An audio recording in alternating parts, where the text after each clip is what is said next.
जब महायुद्ध की आहट से कांप उठी दुनिया,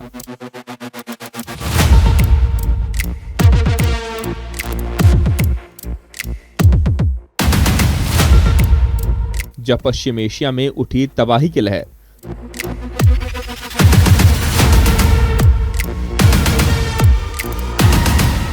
तीन बड़े किरदार, 12 दिन का वॉर।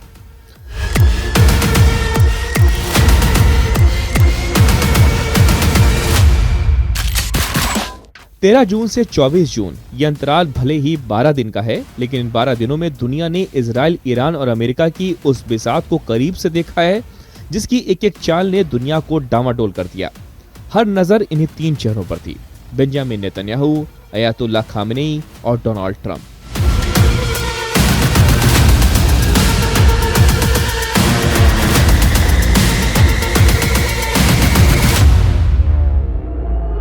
तेरह जून 2025 ऑपरेशन राइजिंग लॉयन का आगाज। टारगेट ईरान की न्यूक्लियर साइट और आर्मी बेस।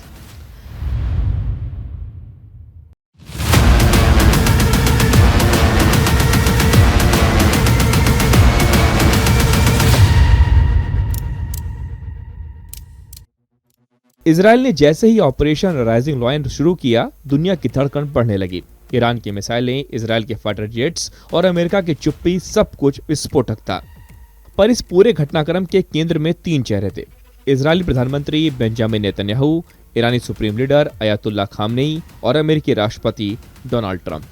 12 दिन के इस जंग में हर मोड़ पर इन्हीं तीनों के चेहरों की नीति, बयान और चुप्पी ने दुनिया को झकझोर दिया।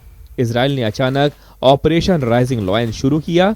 ईरान के परमाणु ठिकानों और सैन्य हेडक्वार्टर्स पर एक साथ हवाई हमले हुए। ईरानी खुफिया प्रमुख और कई परमाणु वैज्ञानिक मारे गए। नेतन्याहू ने बयान में कहा, हम सिर्फ अपने देश की नहीं, दुनिया की सुरक्षा कर रहे हैं। उनका मकसद था ईरान की परमाणु क्षमता को समय से पहले कुचल देना।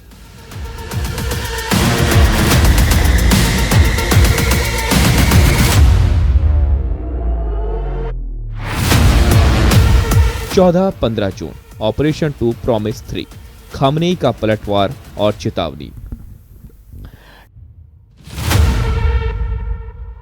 इजराइल का हमला बड़ा था, लिहाजा बिना वक्त गंवाए ईरान ने अपने आक्रामक इरादे जाहिर कर दिए। ऑपरेशन 2 प्रॉमिस 3 की शुरुआत हुई और इजराइल पर ताबड़तोड़ हमले किए गए। तेल अवीव, हाइफा और बियर शेवा पर 100 से ज्यादा मिसाइलें दागी गईं। इजराइल का आयरन डोम कुछ मिसाइलें रोकने में सफल रहा, लेकिन इजराइल को भारी नुकसान उठाना पड़ा। 15 जून को अयातुल्लाह खामेनेई ने पहली बार राष्ट्र को संबोधित किया। इस बार जंग छिड़ी गई है और इसका जवाब इतिहास याद रखेगा। खामेनेई इस बार कूटनीतिक नहीं, सामरिक मुद्रा में थे। 16 से 17 जून नेतन्याहू बनाम खामेनेई।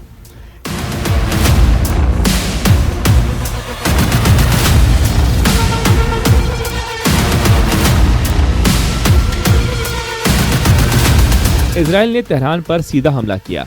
IRIB का मुख्य ऑफिस बमबारी में क्षतिग्रस्त हुआ। ईरान ने 2 इजरायली फाइटर जेट गिराने का दावा किया। नेतन्याहू की रणनीति थी खामेनेई के सत्ता केंद्रों को घुटनों पर लाना।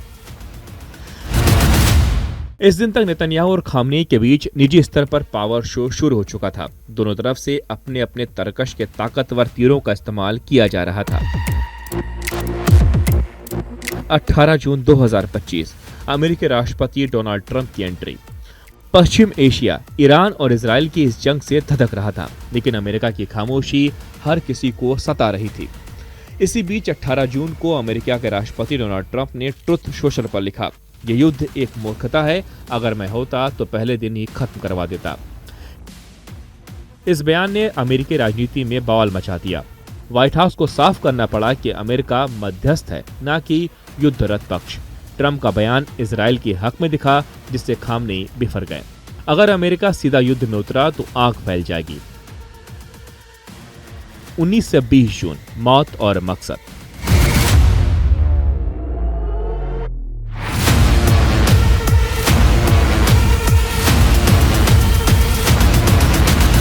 डोनाल्ड ट्रंप के रुख से तिलमिलाए ईरान ने अपने बारूदी कारखाने से मारक हथियारों को निकालना शुरू कर दिया। ईरान ने फतेह 1 और सज्जिल जैसी सुपरसोनिक मिसाइलों से इजराइल पर हमला कर दिया।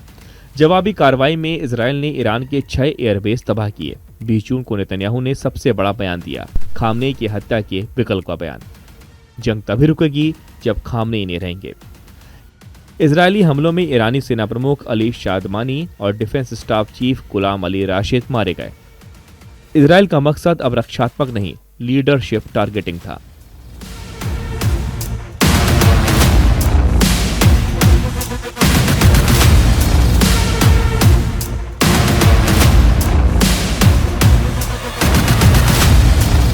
इक्कीस जून 2025 अमेरिका की डायरेक्ट एंट्री।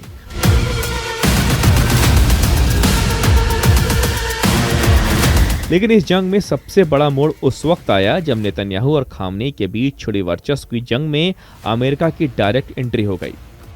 खामनेई की धमकी के बावजूद अमेरिकी B-2 स्टेल्थ बॉम्बर्स ने फोर्दो, नतांज और इस्फहान में ईरान के परमाणु ठिकानों पर हमला किया और दावा किया गया कि ईरान के परमाणु कार्यक्रम को तबाह कर दिया गया। 22 से 23 जून दहशत का आखिरी अलार्म। ईरान ने इजराइल में सोरोका अस्पताल और स्टॉक एक्सचेंज को टारगेट किया। इजराइल ने यज़्द और अराक में मिसाइल हेडक्वार्टर और रिएक्टर पर हमला किया। अमेरिका के उपराष्ट्रपति JD वेंस ने कहा, ईरान का परमाणु कार्यक्रम अब वर्षों पीछे चला गया है। 23 से 24 जून की रात कतर, इराक में अमेरिकी बेस पर ईरान का हमला। ईरान का यह हमला न्यूक्लियर साइट पर हुए हमले के जवाब में था। लेकिन इससे पहले कि इस जंग की कहानी और आगे बढ़ती, अमेरिका के राष्ट्रपति डोनाल्ड ट्रंप के इस ट्वीट ने सीज फायर का फार्मूला तय कर दिया। कतर की मध्यस्थता से बात आगे बढ़ी और उस जंग पर ब्रेक लग गया जिसने पूरे पश्चिम एशिया को दहशत में ला दिया था। इस 12 दिन के युद्ध में बेंजामिन नेतन्याहू ने युद्ध के नेतृत्व को साबित करने के लिए इस्तेमाल किया। खामनेई ने ईरान की अस्मिता और जवाबी हमलों से अपनी पकड़ मजबूत की, जबकि अमेरिका के राष्ट्रपति डोनाल्ड ट्रंप ने बयान देकर माहौल को और गरमाया, फिर खुद को शांति का सूत्रधार बनाकर दुनिया के सामने पेश कर दिया।